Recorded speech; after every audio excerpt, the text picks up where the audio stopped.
Assalamu alaikum wa rahmatullahi wa barakatuh.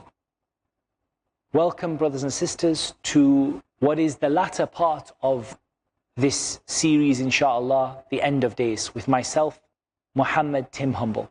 Brothers and sisters, in this series we have spoken about some of the ahadith in the book Kitab al-Fitan, the book of trials and tribulations, wa ashrat as-sa'ah, and the signs of the hour, from Sahih Muslim.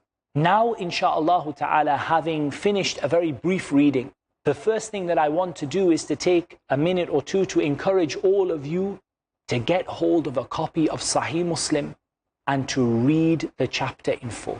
And for sure, we're not able to read every single hadith or to cover every single point. So what we want every single person to do is, now you have heard a very general explanation, a brief explanation of these ahadith, go back and get yourself a copy of Sahih Muslim. Open it up at Kitab al-Fitan wa ashrat as-sa'ah, the chapter of tribulations and the coming of the hour.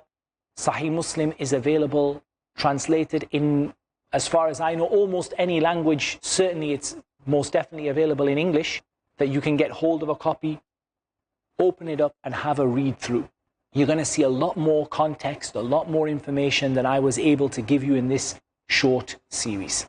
But what I want to do now is to move on to something which I believe is at least as important and possibly more important than what we have previously spoken about. And that is for us to try to understand a methodology by which a person can remain safe.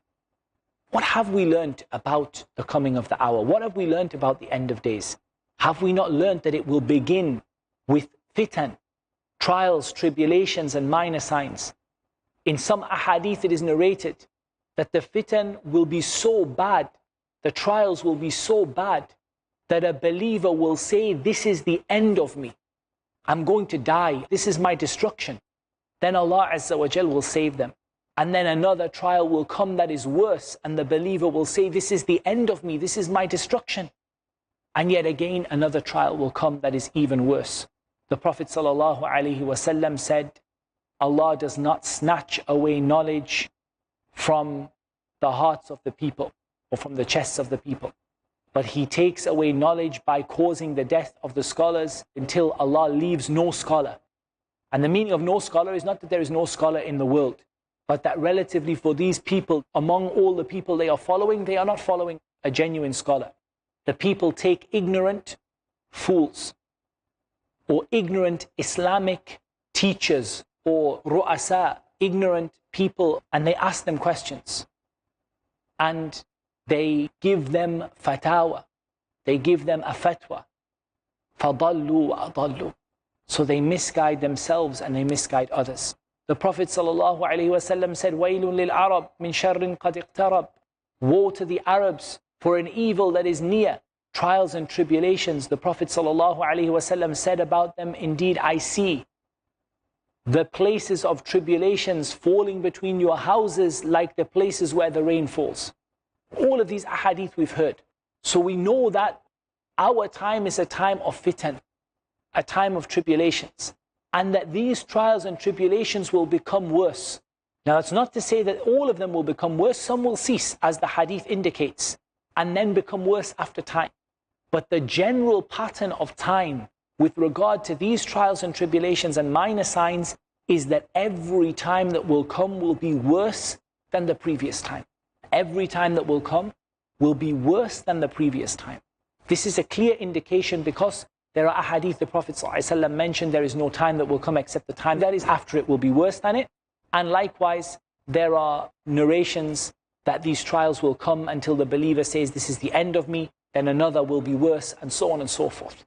So the general situation, you will get occasional peaks, occasional times when things get a little better, but then they will decline. And if they're going to decline and decline until the Romans attack the Muslims and they land at Al-A'maq or Ad-Dabiq in Syria, and then they attack the Muslims and the Muslims conquer Constantinople, and then the Dajjal will come, which is the first of the major signs. So we see where this pattern is going. We don't know how many years. 200 years, 2,000 years, 20 years, we don't know. And anyone who guesses would be simply guessing in something that is nothing more than dhann. Nothing more than a guess. And as Allah Azza wa Jal told us in the Quran, your guessing doesn't do anything against the truth. However, we see the pattern, and the pattern is very clear. Trials, tribulations, al-harj. The Prophet ﷺ said, killing. This is when the Day of Judgment will come. When there is a great deal of killing. Open the newspaper. Switch on the news, you see nothing but killing. Almost a day doesn't go by when there isn't a killing mentioned, and sometimes killing of hundreds and thousands of people. Muslims all over the world, in many countries, dying, being slaughtered in the hundreds of thousands. This is from the signs of the Day of Judgment. Al-harj, killing. Subhanallah.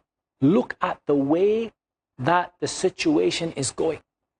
Look at the decline that the Prophet ﷺ told of. Every time that goes by is worse. Every time that goes by, the number of scholars decreases. Every time that goes by, the ignorance increases. Every time that goes by, evil becomes more present.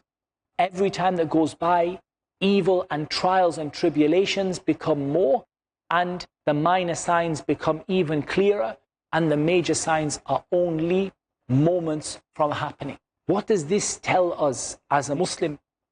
That we need a methodology. Because if we can't survive these minor trials, and believe me, I'm not terming all the trials the Muslims are suffering are only little, but in comparison to the Dajjal, they are minor trials. In comparison to the Dajjal, what is happening to the Muslims all over the world is a minor trial. So if we can't survive these minor trials, how can we possibly hope to instill the knowledge in our children to be able to survive the trials that are going to be even greater, and in their children, until Allah Azza wa Jal brings about the major signs in the trial of the Dajjal, that none will be saved from it except the one who Allah Azza wa Jal covers with His mercy. So how do we start to think about ourselves surviving the trials that we are living through as Muslims, in order for us to be able to pass on that, or those survival skills, to our children and our grandchildren, who insha'Allah ta'ala, they themselves, bi'idhnillah, will be able to survive the trials that will come, that will, by all accounts, be greater than those that we are suffering from. So we need a methodology. The first thing that we need is one hadith that I deliberately missed out from Kitab al-Fitan wa Ashrat al-Sa'a until now. I delayed it until now. It came just before the hadith on Babu Qurb al-Sa'a, the chapter of the closeness of the hour. And I skipped over it because I wanted to deal with it in this context. This hadith is the statement of the Prophet sallallahu alaihi wasallam. The virtue of the one who worships Allah at times of turmoil, at times of severe turmoil.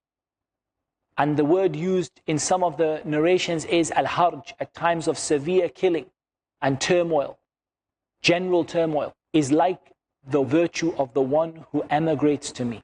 Subhanallah. Look at the virtue of the hijrah. Look at the virtue of migrating to the Prophet ﷺ from Makkah to Medina, and those companions who did it. Subhanallah, look at their virtue. And yet Allah Azza wa Jal has not robbed us of the opportunity to get virtues and get good deeds. Rather, Allah subhanahu wa ta'ala continues to bless us and continues to bestow upon us opportunities that we don't deserve, subhanahu wa ta'ala. From those opportunities is the opportunity to earn the reward of the hijrah. And the opportunity to earn that reward is by remaining patient and worshipping Allah Azza wa Jal at times of extreme trials, tribulations and turmoils. Can you imagine a person when everyone in his country is engaged in a civil war, and the Muslims are killing one another at the hands of one another, and death is something that becomes the norm, and that person remains firmly worshipping Allah Azza wa Jal, continues on the prayer, continues the adhkar, continues to recite the Quran? The virtue of this person is like the virtue of the one who makes hijrah to the Prophet ﷺ from Mecca to Medina as the Muhajirun radiyallahu anhum ajma'in did. We have other ahadith from elsewhere outside of this book in Sahih Muslim which give us similar meanings. بدأ الإسلام غريبا وسيعود غريبا كما بدأ فطوبى للغرباء. Islam began as something strange and it will return to something strange as it began. So Tuba, some of them said Tuba is paradise, and some said Tuba is a tree in paradise, and some of them said Tuba is a great reward. All of this is for the ghuraba, for the strangers. So this first segment, Ya Ikhwani, it's all about being patient when these trials and tribulations come and dedicating yourself to the worship of Allah and not falling short, not letting these trials and tribulations get to you, but having the mentality that whatever happens around me, I'm going to worship Allah subhanahu wa ta'ala. Because times of turmoil are times when it's not easy to worship Allah. And times when everyone else has abandoned the worship of Allah is a time when it's not easy to worship Allah. Perhaps we have, and almost certainly we have yet to see the worst of this. But even now in our countries, in our cities, in our towns and villages, we see people turning away from the worship of Allah, such as those who dedicate themselves to worship Allah upon Tawheed and upon the Sunnah of the Messenger sallallahu alaihi wasallam are so few and so little that they truly are the ghuraba. They truly are the strangers, the rare people. And we've seen trials and tribulations spread across the Muslim ummah like wildfire. Maybe 10 years ago or 15 years ago, we saw 1 or 2 countries. Now 5, 6, 7, 8, 9, and it continues to spread. Country after country, place after place, Muslims being slaughtered, people losing their livelihoods and their wealth, people losing their homes, refugees. This is from the signs, the clear signs the Prophet ﷺ foretold that the day of judgment would come quickly after this. From this is also that it's not just that people are losing their lives. If people were simply losing their lives, we could understand and internalize that. We could begin to ask Allah to forgive them, to forgive us. We could begin to sort of support them with charity and such. For those who remain refugees and those who did not pass away, these are doable. But it's the fact that people are losing their religion at this time. They're not just losing their livelihood, they're also losing their religion. They're also losing their understanding of Islam at the same time as they are losing their lives and losing their homes and their wealth and their livelihood in many instances, except those who Allah Azza wa Jal showers His mercy upon. And from this, Ya Ikhwani, is something very important, that none of us know when the fitna will land on our doorstep. What did the Prophet ﷺ tell us to do? Hasten to do good deeds before 6 things, and from these things he mentioned the general turmoil. Because when this general turmoil comes, we need to have hastened to do good deeds before. And there are 2 main reasons why we have to have hastened to do good deeds before the general turmoil happens, before the trials happen, before the Dajjal comes. The first is that we will not be able to maintain the same rate of doing good deeds at the end of days as we are now. We won't be able to maintain the same rate or the same quality of good deeds. There's no doubt about that. When you're running for your life into the mountains and you're hiding from the Dajjal and you're in a state of severe hunger and siege by Ya'juj and Ma'juj, at this time you will not be able to do the worship of Allah Azza wa Jal that you used to do before. You won't be able to send your children to the masjid. You won't be able to sit in the masjid between Dhuhr and Asr. Perhaps you would sit on top of a mountain wishing the time would come when you could be sat at home with the air conditioning on, opening the Mus'haf, reading the Quran, thinking about it, enjoying your food, praising Allah for it, and spending the night in the remembrance of Allah. When the trials and tribulations come, you will not be able to do it in the same way. So that is one reason why you have to hasten to do these good deeds. The second reason that you need to hasten to do the good deeds, and this is something I think perhaps people also don't appreciate, is that these good deeds themselves lead to good deeds. وَيَزِيدُ اللَّهُ الَّذِينَ اهْتَدَوْا هُدًى. Allah gives increase to the people of good deeds with more good deeds. So what does this mean for us? It means that if you want to remain firm when the Dajjal comes, if you want to remain firm when Ya'juj and Ma'juj are surrounding the people on the mountain, if you want to remain firm when the signs of your Lord come, what did Allah Azza wa Jal say? لَمْ تَكُنْ آمَنَتْ مِنْ قَبْلِ أَوْ كَسَبَتْ فِي إِيمَانِهَا خَيْرًا. If they had not believed before or had earned good through their deeds. Good deeds breed good deeds. Good deeds lead to good deeds. They breed good deeds. Good deeds come from good deeds.